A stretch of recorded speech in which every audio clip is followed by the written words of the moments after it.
মা তার সন্তানের জন্য এমনটাও করতে পারে। হয়তো এর আগে এমন ঘটনা তুমি কখনোই দেখোনি। তো এই ঘটনাটি 1980 সালের। পশ্চিম জার্মানির 7 বছরের একটি শিশু, যার নাম অ্যানা, সেই দিন স্কুলে যাচ্ছিল।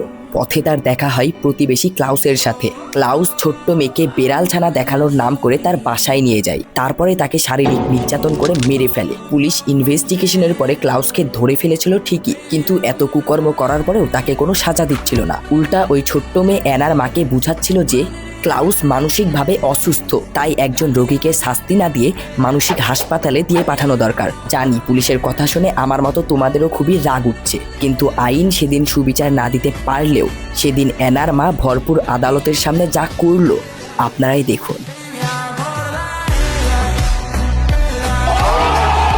আর এই ঘটনাটা কিছুটা রামিসা হত্যার ঘটনার মতন। অ্যানার মা কি ঠিক করেছে? কমেন্টে বলে যাও।